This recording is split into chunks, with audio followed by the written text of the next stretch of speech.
Bien, jóvenes, ya estamos todos. A ver, vamos a pasar la asistencia rápidamente y después inmediatamente hacemos las exposiciones que están programadas. Se ha subido al aula virtual. Tienen ustedes ahí un par de videos que pueden darle una leída en el sentido de que son obligatorios.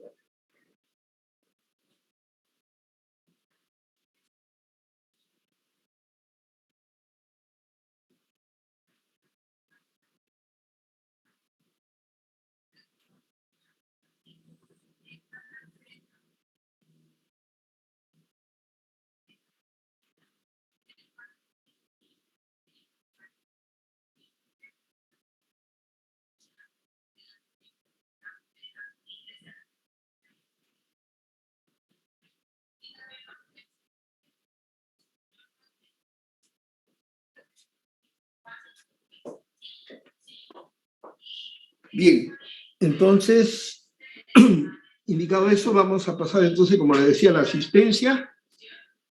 Inmediatamente, de acuerdo a bueno, recordándoles que ya se indicó en la sesión de la mañana que primero empieza la señorita Alvis, segundo estaría la señorita Casani, tercero, sí, tercero está el señor Guerrero, cuarto, señor Álvarez, y quinto, señor Llanos. Esa es la programación que tenemos. Y ahora, antes de empezar, si una vez para ya no interrumpir, es necesario que hagamos el registro de asistencia. Ya les indiqué que en el aula virtual deben revisar, hay dos videos que forman un enfoque de la teoría de la conversión de CDC explicada, y es obligatorio que como se indica ahí, ¿no? Que lo lean y lo entiendan perfectamente, porque a partir de ahí van a haber algunos trabajos, ¿no? Que van a tener que poder utilizar conceptos que queden claros sobre esa temática. Muy bien, eso sería lo que tendría que mencionarles.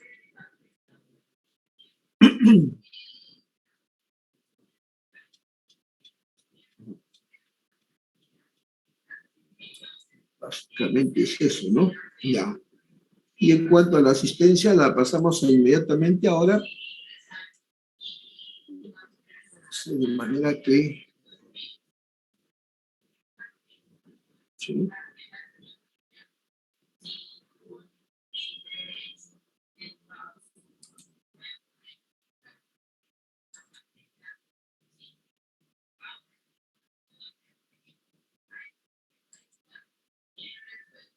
Bien.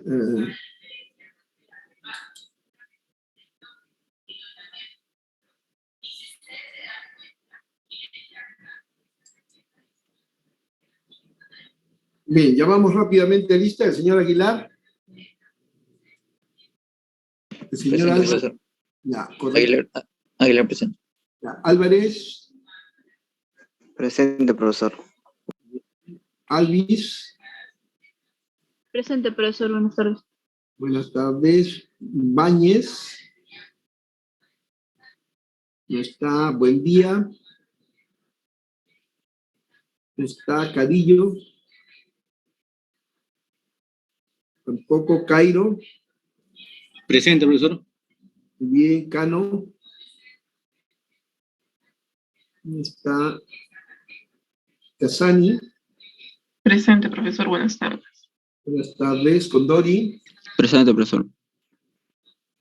Muy bien. De Aguiar. Presente, profesor. Del Pino. Está Figueroa. Un poco Fox. Un poco Galindo. Presente, profesor. Ok. Guerrero. Presente, profesor. Anco. Presente, profesor. Ok. Comanyauri, Presente, profesor. Julka, buenas tardes, muy bien. Julka, está Laime, tampoco Ledesma, tampoco Llanos, Presente, profesor. ok. Matías, no está Matías. Pantia, Presente, profesor. ok. Paucar, no está. Pichurri, ok. Quispe Cárdenas,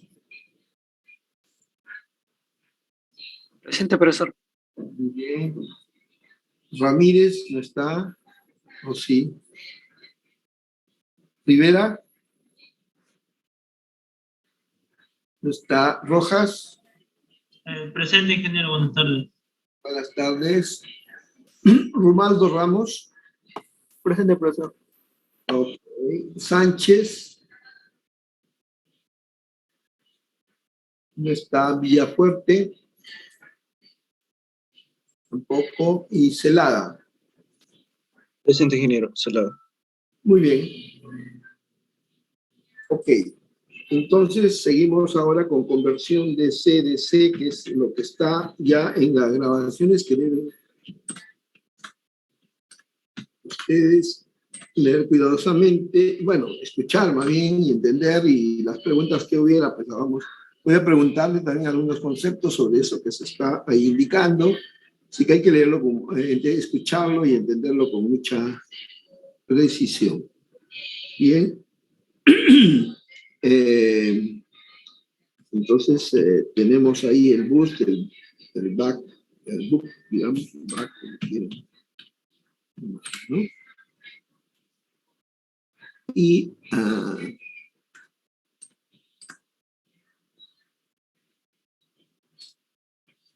lo que nos viene ahora son las exposiciones, que son evaluaciones. Ok, todo eso ya se ha indicado anteriormente, así que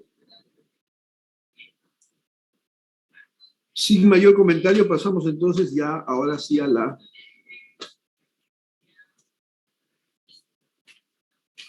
trabajo de las exposiciones, las 5 exposiciones que están programadas.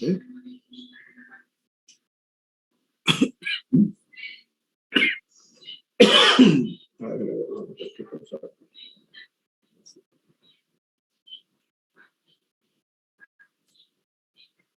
¿No? Vamos a dejar esto.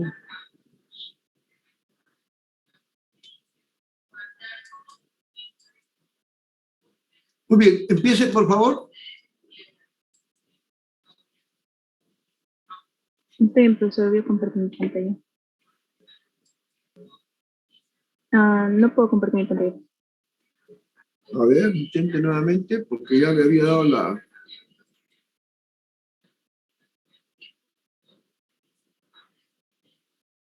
Listo, profesor.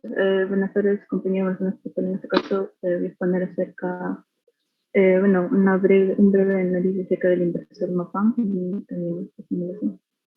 Ahora, bien, en este caso, el inversor Mapam fue propuesto por Neville Mapam en un artículo de la IEEE, publicado en la IEEE. Este viene a ser un circuito de inversores CR, que fue diseñado principalmente para reducir los costes en componentes y rendimiento a la hora de diseñar el circuito de potencia. Ahora, en primer lugar, lo que recalca Neville Mapam es primero analiza las ventajas del circuito inversor clásico, ¿no? Presentando que, como ventajas tiene un voltaje de salida de onda sinusoidal, bajas pérdidas de conmutación, ausencia de fallos de encendido, facilidad de análisis. Y también recalca sus desventajas, las cuales serían la mala regulación de carga, falla en conmutar cargas ligeras, sensible a cargas reactivas y que requiere un ser de alto voltaje. Aparte de eso, también mencionaba el inversor de otro circuito inversor cuál era un inversor de onda sinusoidal, el cual utilizaba como complemento para el circuito resonante y un transformador de salida con derivación central para acoplar a la carga a la fuente. Mencionando estos inversores clásicos, lo que proponía Neville Mapan era extraer las mejores características de estos dos circuitos y a partir de ello, o bueno, solo las mejores características de los circuitos, ¿no? Puesto que ambos circuitos tenían sus desventajas y él por eso, debido a ello, planteaba el circuito que se presenta ahora en la imagen. En este caso, él combina pues las mejores características de estos dos circuitos anteriores mencionados. Ahora, ¿cómo opera este circuito? En este caso, el circuito, bueno, primero, al activarse el SCR1, la corriente va a fluir desde el suministro de 1 cargando este capacitor, ¿no? Capacitor C, a un voltaje cercano a un valor dos veces C1. Ahora, luego la corriente se va a invertir y va a fluir de regreso a suministro a través del diodo D1 y el capacitor C se va a descargar. Ahora, durante el flujo de corriente inversa, el tiempo de apagado se va a presentar en el tiristor 1, ¿no? SCR1. Y se activa el tiristor 2, SCR2. Por ende, debido a eso va a producir un ciclo similar, pero en la mitad inferior del circuito con un pulso de voltaje negativo, el cual va a aparecer en el capacitor C. Ahora, luego nuevamente se va a activar SCR1 y el ciclo se va a repetir, ¿no? Ahora, ¿qué especificaciones de diseño se tienen que tomar en cuenta a la hora de diseñar, en este caso, ¿no? Circuitos. Me estaba olvidando. Antes, hay que tener en cuenta que en este circuito usualmente es, para aplicaciones prácticas es necesario que se necesite un transformador de salida, ya sea para aislamiento o transformador de voltaje, transformación de voltaje. Ahora, por ende, se suele añadir una inductancia, L2, la cual va a simular la inductancia primaria de un transformador a través de la carga, ¿no? Ahora, hay que tener en cuenta que los valores relativos bajos de esta inductancia van a cortar drásticamente el tiempo de apagado de los tiristores durante el arranque. Pero, aparte de eso, no tienen un efecto significativo en la operación del circuito. Ahora, pasando a las especificaciones del diseño del circuito, se tomaban en cuenta los principales puntos, los cuales serían, al momento de diseñar, serían la potencia de salida deseada, la frecuencia de salida deseada, la forma de onda de salida deseada, las características de la carga, incluidas las cargas iniciales, el ángulo de fase, el ciclo de trabajo y la regulación deseada, y la tensión de la fuente de alimentación a procesar. Esos serían las especificaciones de diseño más importantes a tener en cuenta. Pero aparte también se podría tomar en cuenta otras especificaciones al momento de que serían necesarias para completar el diseño del equipo de procesamiento de energía. Las cuales podrían ser, por ejemplo, variaciones de tensión de alimentación, los transitorios de tensión de alimentación, la corriente de cortocircuito de la fuente de alimentación, en este caso para diseñar un circuito de protección, la estabilidad de frecuencia, la eficiencia deseada, y en este caso también evaluar si hay una necesidad de que el inversor limite la corriente, ¿no? Aparte de eso, pasamos a un pequeño ejemplo acerca de el diseño de un circuito básico de Mapan. En este caso se va a presentar que se va a necesitar que la frecuencia de salida en el inversor sea de 60 Hz con una señal de entrada continua de 25 voltios. Ahora, hay que tener en cuenta que se deben cumplir que el valor de la inductancia es menor que 4 veces el valor de la resistencia de R al cuadrado por C. Y que el valor de la frecuencia natural va a estar dada por 2.7 pi por la frecuencia, ¿no? En este caso reemplazar los valores y al tomar como valores de L y C, en el caso de valor de la capacitancia 1.8 milifaradios y de la indutancia de 4 miligentes. A partir de acá, y tomando en cuenta lo especificado anteriormente, se determina un valor de R de 5 ohms. Ahora, aparte de esto, también se tiene que tener en cuenta el circuito de disparo al momento de diseñar el circuito, ¿no? En este caso, en el simulador se utiliza, ¿no? En el simulador se va a utilizar fuentes de una fuente en este caso, el cual va a tener, bueno, para el tiristor 1 va a tener un periodo de pulso de 16.66 milisegundos, el cual corresponde a los 60 Hz que se están solicitando. Un ancho de pulso de 0.3 milisegundos y un retraso, un voltaje de pulso y un voltaje de 3 voltios. En el tiristor 2 también, en este caso, pero con un retraso de 8.33 milisegundos. Ahora, bueno, se presenta en este caso, a ver, se presenta la simulación, ¿no? En este caso, que es lo que se ha planteado en la diapositiva, con los valores especificados y obtenidos al realizar el cálculo. Y ese sería básicamente el circuito MAPAN que se plantea. Y bueno, como se observa, tenemos las fuentes de entrada de corriente continua y se obtiene, si bien no es exacto, porque no es una onda, sin decirlo así, tiene algunas como unos picos, por decirlo así, en la onda. Bueno, toma la forma de una onda sinusoidal, ¿no? Se puede decir también que es una, bueno, es una onda alterna en este caso, es lo que se espera. Y bueno, profesor, eso sería básicamente mi exposición.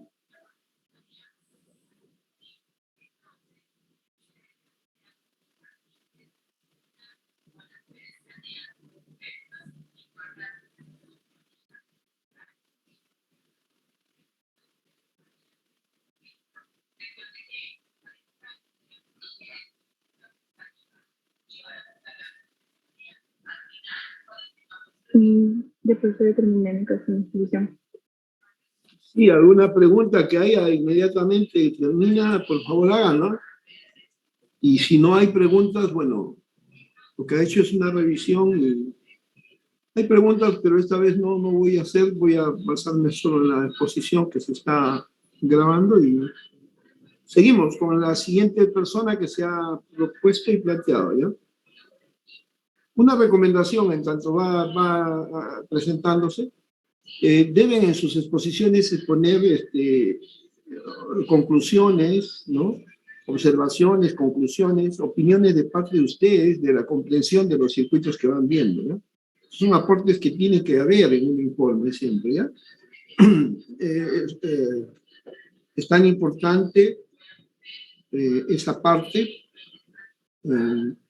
las eventuales simulaciones, siempre en las partes que hay, pues, un abstract, un resumen, una breve introducción, ¿no? Del trabajo. Si tienen algunos objetivos, lo plantean ahí, un poco, bueno, estado del arte prácticamente la teoría del tema, que ya corresponde al curso, si es que hay que colocar, y después la simulación, que no son los resultados, ¿no? Finalmente las conclusiones. Siempre ese ordenamiento permite tener menos dispersión. Bien, por favor, avancen, que no tengo mucho tiempo. La siguiente persona puede ya compartir. Ya al inicio dijimos quiénes le corresponden. Por favor, háganlo. Sí, ingeniero. Buenas tardes, compañeros. Bueno, yo voy a exponer acerca de la central solar Yarucaya. Voy a explicar a grandes rasgos su funcionamiento y cómo se está desarrollando en la actualidad. Bueno, actualmente está inyectando 1.62 megawatts Pico al Sistema Eléctrico Interconectado Nacional. Es el primer sistema híbrido renovable que inyecta energía al CEIN.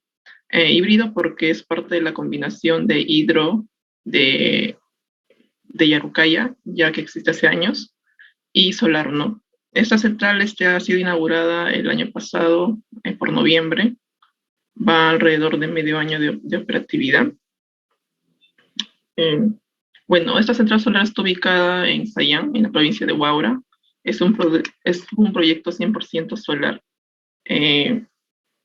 La planta solar fotovoltaica es parte del Colca-SAC, que conjuntamente opera con la central hidroeléctrica, que es propiedad de Huaura Power.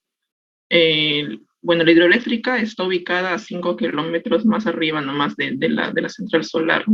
No, ahí está ubicado su embalse, el cual tiene 6 compuertas, 3 compuertas de 3 metros de ancho y 3 compuertas de 6 metros de ancho. No, la hidroeléctrica está aportando o está inyectando 17,5 megawatts al CEIN, y bueno, la solar 1,6, ¿no? Bueno, voy a concentrarme en la solar básicamente.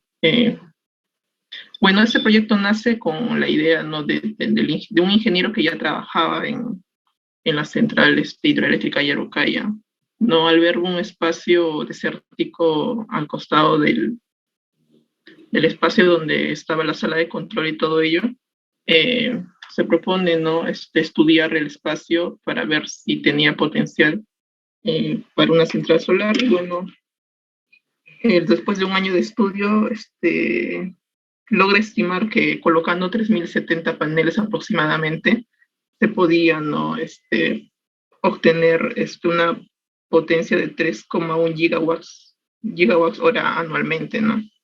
La radiación puede llegar en dicho lugar hasta 1.120 watts por metro cuadrado, lo cual lo hace óptimo, ¿no?, para hacer una central solar en dicho lugar.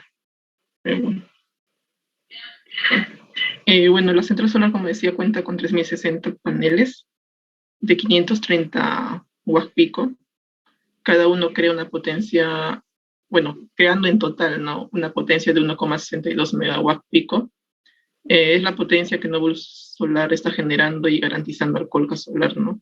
Se han colocado 7 inversores en toda la central. Cada inversor aproximadamente está conectado a 440 bueno, 440 módulos fotovoltaicos. Bueno, esta es un inversor Huawei de última generación de 185 kilowatts de potencia, que sumando da 1,3 megawatts en alterna.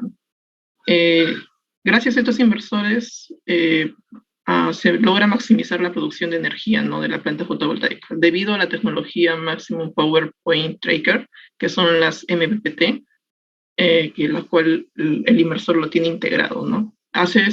Eso hace que incremente su eficiencia y lo hace mucho mejor a comparación de otros inversores que hay en el mercado.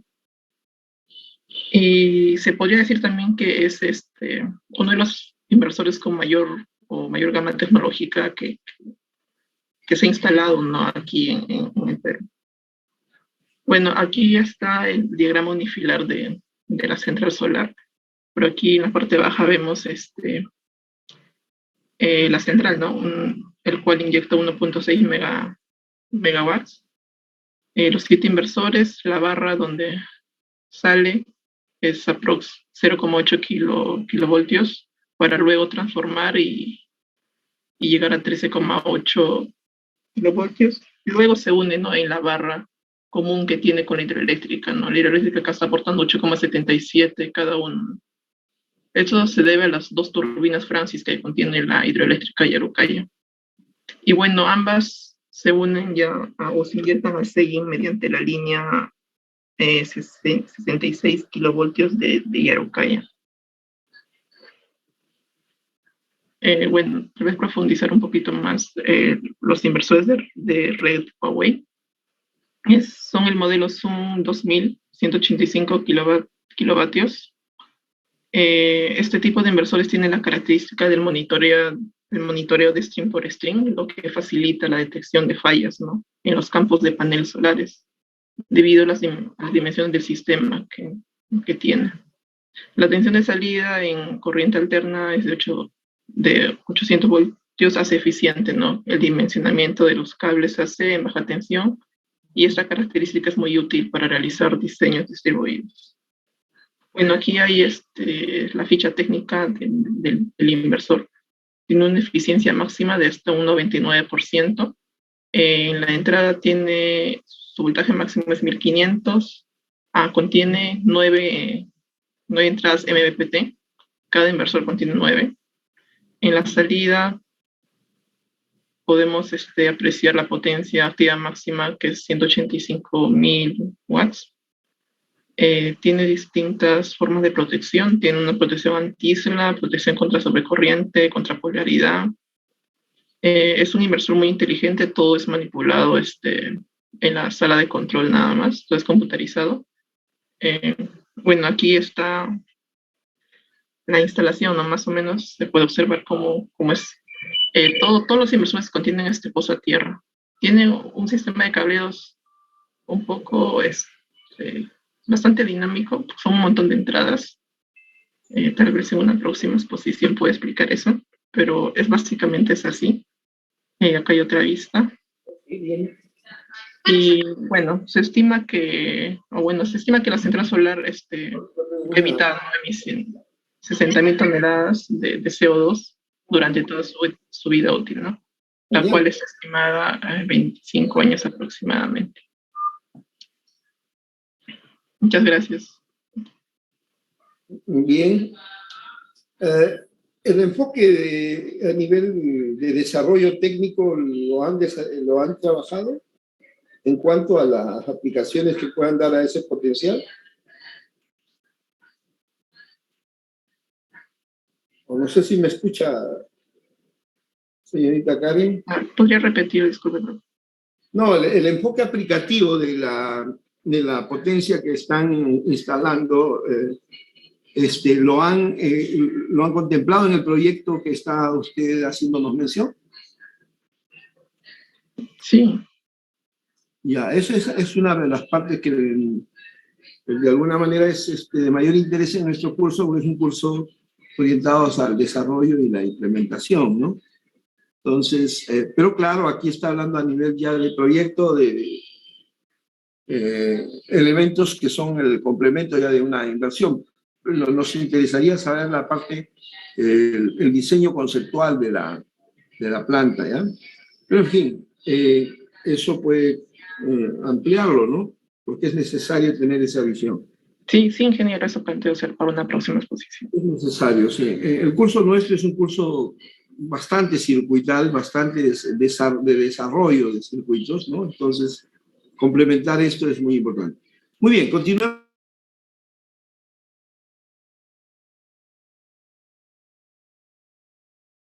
Continuemos con la siguiente exposición. Pues pase, por favor.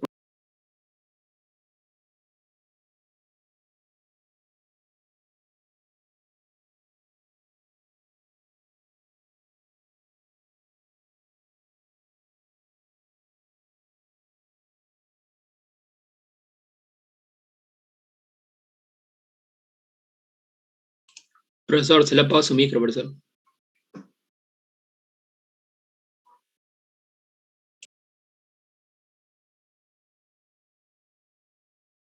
Sí, lo que viene es en la siguiente exposición. Ya al inicio indiqué. Ya sí, profesor, me toca a mí, Guerrero. Siga nomás, siga, adelante. Ya. Está. ¿Se puede ver, profesor, mi documento? Sí, mientras no le diga nada es porque está todo ok, ¿ah? Ya, voy a tratar de exponer un poco el rectificador monofásico de onda completa controlado. Aquí he hecho una breve introducción de qué más o menos es un rectificador, cuándo es no controlado y cuándo es controlado. Cuando es no controlado, este es un rectificador de diodos, por así decirlo.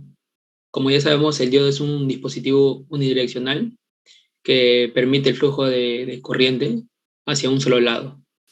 Y el rectificador controlado es un dispositivo rectificador también de convertidor de corriente alterna a continua, Y también podemos usar los siguientes dispositivos controladores como el SCR, MOSFET y entre otros. He aquí algún ejemplo de nuestro circuito monofásico de onda completa controlado, donde el parámetro fundamental de este circuito, de este rectificador, será el ángulo de retardo o el alfa, como ya lo vimos en clase, o ángulo de disparo. Mediante un tristor, dispara cierto ángulo en un punto natural, y ahí, o el paso cero de la señal de entrada. Aquí vemos un ejemplo para nuestra onda rectificadora monofásica, para un tipo de carga resistiva. He aquí, como sabemos, nuestra onda del tipo sinusoidal sale y va hacia primero el tiristor 1. Tenemos un ángulo alfa que es menor que 90. Hemos puesto entre 30 o 60 grados. Y como ya sabemos, se dirige hacia la carga y sale por el tiristor 2. Y en el siguiente va por el tiristor 3 y se dirige hacia el tiristor 4, como ya hemos visto en clase. Hay aquí algunas gráficas. Gráfica de la carga, cómo va cambiando la carga según va cambiando el ángulo de disparo.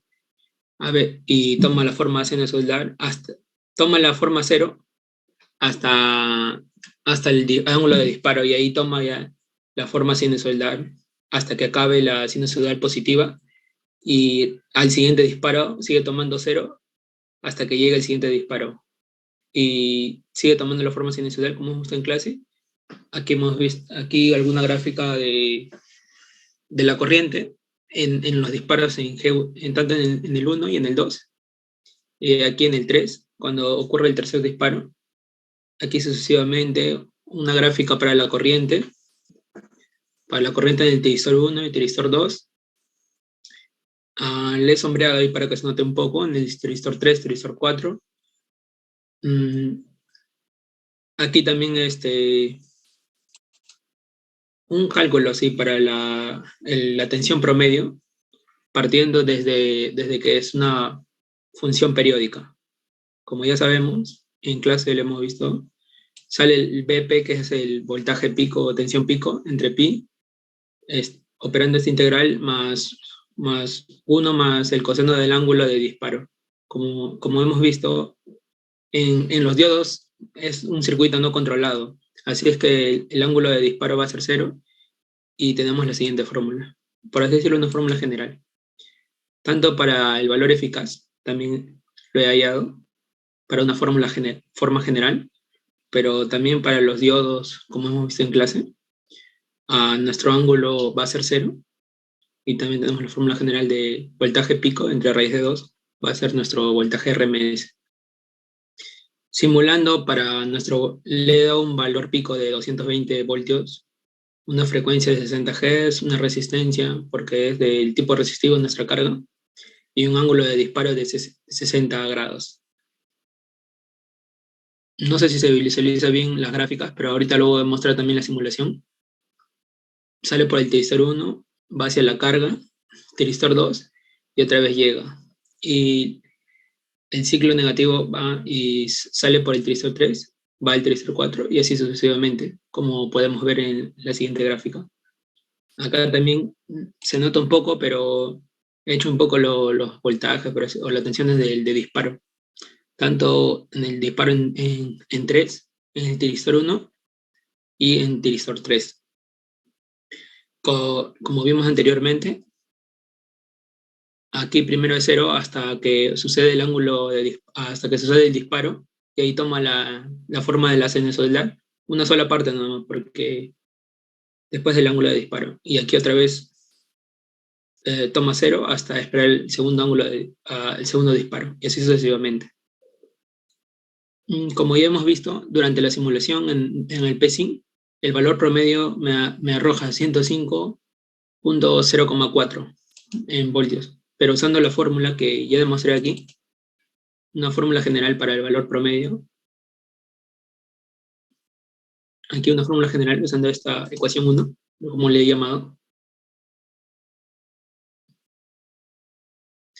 He reemplazado los datos y me ha salido 105.0426 voltios, y comparando los datos, hallando un error absoluto, me ha salido muy pequeño como era previsible. O sea, por tanto, nuestra simulación y nuestro valor teórico nos ha salido correctos. Y tanto para el valor eficaz, que me sale en el PSIN el siguiente, ahorita lo voy a simular y voy a presentar las gráficas, aunque acá están las gráficas, pero voy a presentar la simulación. Me ha salido el siguiente, 139.53, tanto en el valor teórico y en el valor simulado, 139.53 y algunos decimales más. Le he colocado 4 o 5 decimales para que se pueda apreciar el error. Y también he hecho acá una comparación de error absoluto. Una bibliografía y referencias, y voy a pasar a compartir mi simulación. Aquí está mi circuito simulado. Acá está mi carga. Le puse un voltímetro, amperímetro. Acá están mis tiristores y aquí mis gráficas. Aquí primero mostré la gráfica de entrada.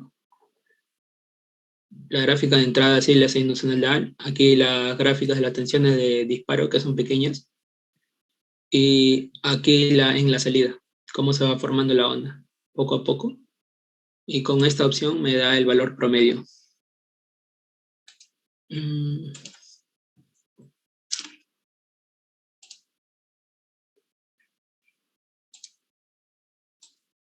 Y aquí, como fue predecible el valor promedio, en B sub C, P sub O, que sería la tensión de salida. Aquí vemos el RMS, que es 139.53 y algunos decimales más. Y acá con ello hice la comparación. Y eso es todo. Eso es todo.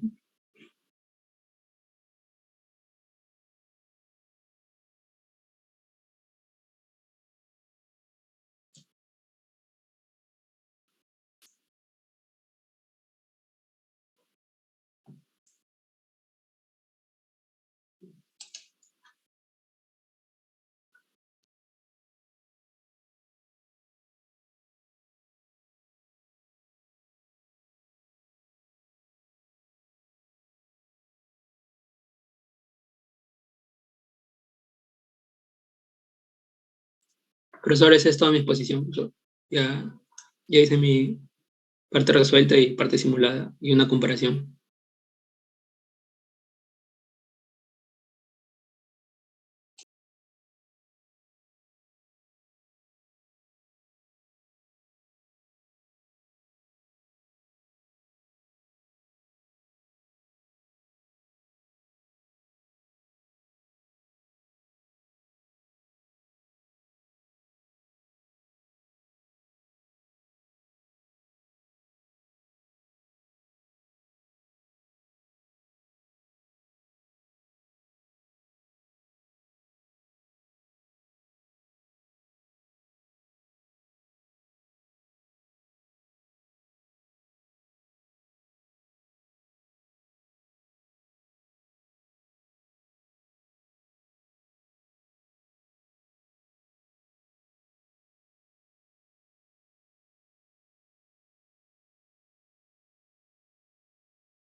El señor Álvarez Horna está.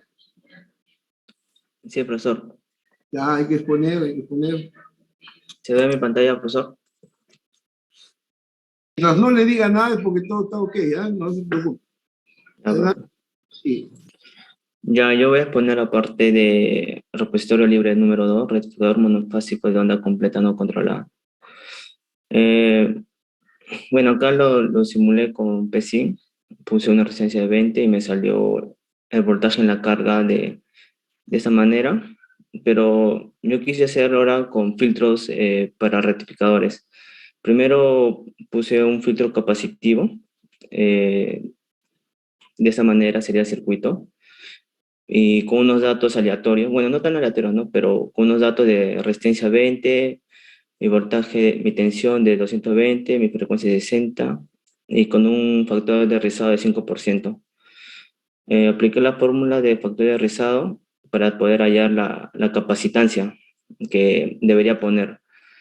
Y me salió este valor 33.154.6 microfaradio. Y después saqué mi tensión de rizado, que sería el voltaje máximo entre dos frecuencias por resistencia por capacitancia. Y me salió 41.1 voltios. Y también saqué mi tensión DC en la carga, que me sale 290.6 voltios. Y simulamos y me sale esta gráfica, donde tengo la tensión, la corriente de la red y la tensión de carga. Ese sería mi rizado, la gráfica verde. Y los datos que me bota la simulación es de voltaje de rizado 31.06 y voltaje máxima de 295 voltios, mi factor de rizado, y con esto sacamos mi factor de rizado con la capacitancia que sería de 5.26%.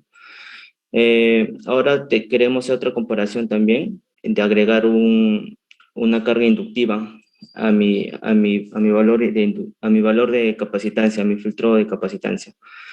Y le ponemos un valor más o menos, ¿cómo se puede decir? Ideal, de 0,15, y acá igual simulamos. Tengo acá y me sale así. Esta sería mi tensión de carga. Acá vemos que también tiene un rizado y los valores que me da sería de voltaje de rizado 4.12 y voltaje medio de 294 voltios, y con eso igual sacamos el factor de rizado, que sería de 0,7%, un valor muy bajo. Y las conclusiones que yo he sacado sería que observamos que en el filtro capacitivo disminuye el factor de rizado a comparación de una rectificación sin filtro, pero al agregar una inductancia al filtro capacitivo observamos que la carga tiene un factor de rizado mínimo, el cual es de 0,7%, y mi bibliografía sería de Rashid, profesor. Gracias.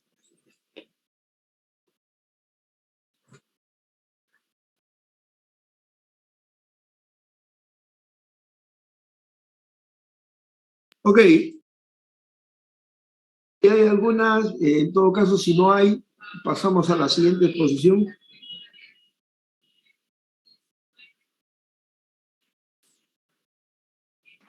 Sí, profesor. Buenas tardes. Adelante. Bueno, voy a exponer la parte de control de un convertidor elevador de voltaje C a DC utilizando balances de potencias. Bueno, ese trabajo se propone el control de un convertidor C a DC mediante el control basado en la banda de histeria y el uso de balance de potencias. Bueno, en la primera parte vamos a ver el principio de funcionamiento del convertidor C a DC, donde se establece la secuencia de disparo del convertidor, y luego en la sección 2 se describe el control propuesto basado en el balance de potencia del sistema, ¿no? Bueno, el principio de funcionamiento y secuencia del disparo, se ha elegido la topología del convertidor elevador PFC sin puente para implementar el control basado en el balance de potencia, ¿no? Esta topología presenta ventajas sobre otros porque presenta mejor eficiencia y porque para su implementación requiere menos semiconductores. Bueno, acá podemos ver, ¿no?, la bobina, el circuito, donde está implementado por una bobina que almacena la energía para luego transferir al capacitor, y la carga R, ¿no? El capacitor intercambia energía con la bobina para luego transferir a la carga R. Y también podemos ver lo que es VSUE y SUE, como el voltaje de corriente y la corriente, el voltaje y la corriente de entrada, ¿no? Y VSUE como VSUS, que es el voltaje de salida. Bueno, en el semiciclo positivo debe operar. Bueno, acá quiero escribir algo, ¿no? Que la operación este convertidor disminuye las pérdidas de potencia al utilizar menos elementos en serie entre la salida. entre la salida y la entrada del circuito, ¿no? Además, permite mejorar el rizado de la corriente de entrada al conectar directamente de la bobina. Las operaciones de los interruptores Q1 y Q2 dependen de los semiciclos de red del suministro. Para el semiciclo positivo, debe operar de tal manera que Q1 y D2 con el diodo 3 que conforman un convertidor elevador, ¿no? En el semiciclo positivo de tal forma y D2 y D3 y el diodo 3 están cerrados debido a que se polarizan directamente cuando el interruptor Q1 es cerrado. El diodo D3 reacciona y se abre, ¿no? Y para el semiciclo negativo debe operar el interruptor Q2 de tal manera que Q2 y el diodo 1 y el diodo 4 se van a convertir en un convertidor elevador, ¿no? Van a conformar un convertidor elevador. Bueno, acá en las figuras, en la figura 2 se presentan los circuitos equivalentes del convertidor AC y DC. Por ejemplo, acá en esta figura podemos ver que al cerrar el interruptor Q1 se crea una malla que involucra la fuente de corriente alterna con la inductancia, ¿no? Y el interruptor Q1 y el diodo 2, todo eso se crea una malla que involucra eso, ¿no? Asumiendo los semiconductores como interruptores ideales, se tiene que la bobina queda conectada en paralelo con la fuente AC, por lo tanto su corriente va a aumentar. Y acá en esta figura, cuando el interruptor queda abierto, Q1, la corriente almacenada en el interruptor fluye a través del diodo 1 hacia la carga, aumentando el voltaje del condensador. Por ello, la corriente del inductor va a disminuir. El análisis es similar para el semiciclo negativo, pero conmutando el interruptor Q2. Bueno, acá lo que han propuesto es el control propuesto por balance de potencia. Acá se desarrollan las expresiones para el balance de potencia, lo cual serán utilizadas en el diseño del sistema de control, ¿no? La ecuación 1 corresponde a la potencia de entrada del convertidor cuando la corriente y la tensión de entrada tienen la misma forma de onda y están en fase. Mientras que en la ecuación 2 corresponde a la potencia de salida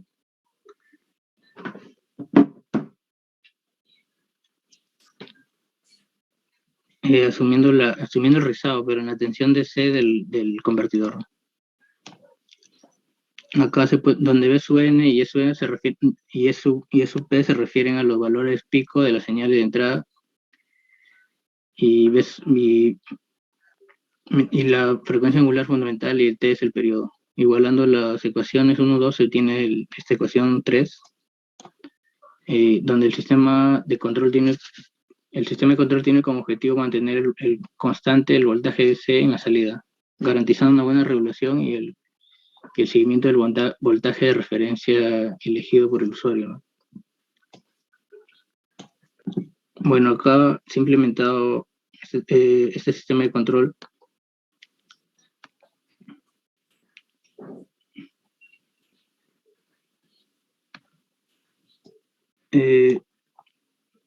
bueno, acá en la parte de la simulación se muestra la forma de onda del voltaje de entrada y voltaje de salida y la corriente de entrada, ¿no? Cuando la corriente de entrada disminuye, la corriente de carga del convertidor disminuye la carga del convertidor. Para este caso, el voltaje de entrada impuesto por la red permanece constante. Y el voltaje de salida aumenta momentáneamente cuando se disminuye la corriente de carga, pero vuelve a su valor referencial, que en este caso lo han puesto 200 voltios, a 680 microsegundos aproximadamente, ¿no? 3. En la parte de de la corriente de entrada disminuye de 3,7 voltios a 2 amperios para garantizar el balance de potencias entre la entrada y la salida. Bueno, en la 4, la potencia de entrada y la salida permanecen prácticamente iguales. Y antes, al comienzo es de 440 watts y después es 238 watts de la disminución de la corriente de la carga, ¿no? Bueno, acá se ha implementado en la figura se muestra la forma de onda de voltaje de entrada y voltaje de salida. Cuando la corriente de entrada de referencia, hemos tomado una corriente de entrada de referencia para acá, donde es aumentado de 170 a 200 voltios. Para este caso se ha impuesto por la red permanente constante. El voltaje de salida efectivamente aumenta de 170 a 200 voltios y siguiendo la referencia de voltaje, esto lo hace en 600 microsegundos, ¿no?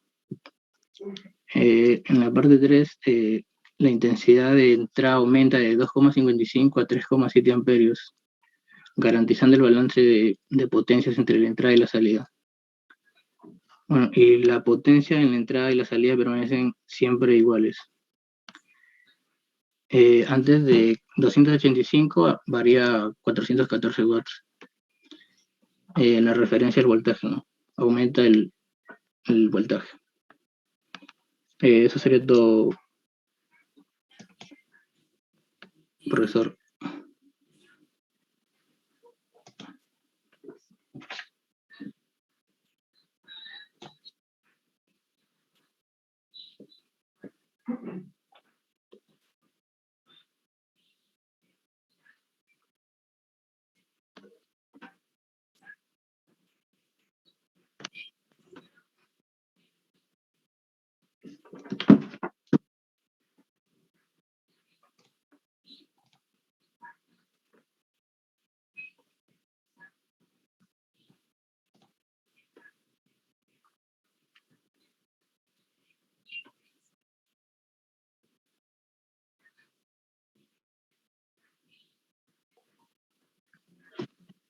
Profesor, te...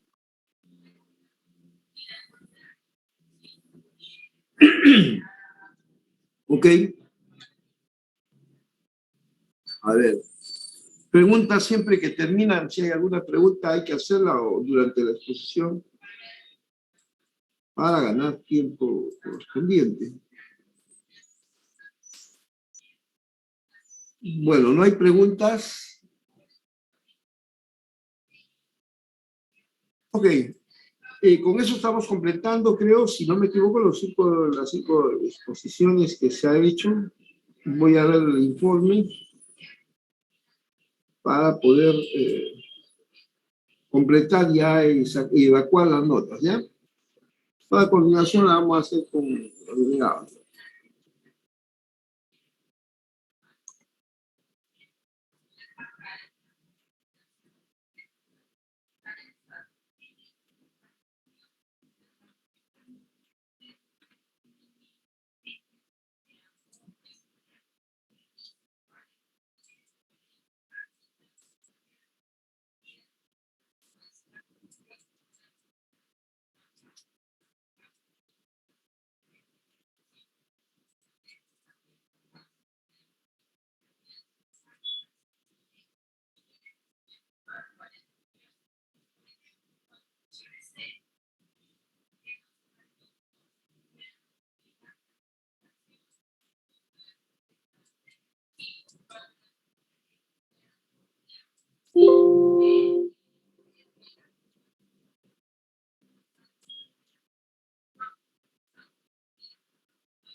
Recording stopped.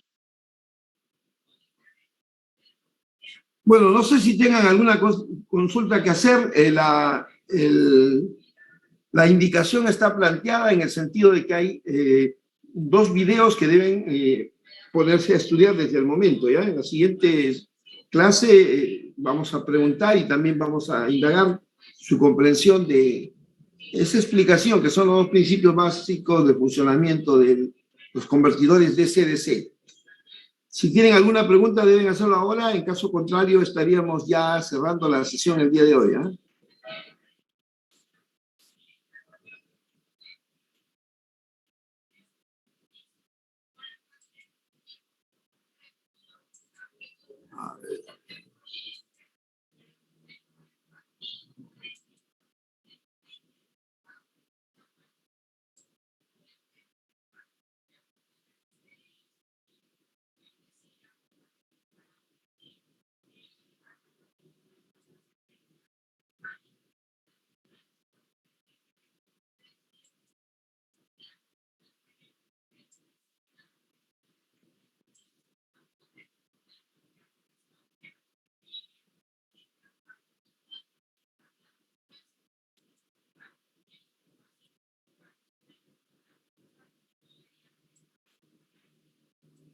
Ok, muy bien. Entonces, damos por concluida la sesión y con estas exposiciones se hace el cierre y ya estaremos publicando las notas que luego van a ser subidas. Ya hemos indicado eso, ahí hace el trabajo con los coordinadores, tanto el señor Galindo como el señor Quispe, ¿eh? Así que están dadas las indicaciones. Por ahora vamos entonces cerrando ya la sesión correspondiente. Muy buenas tardes con todos.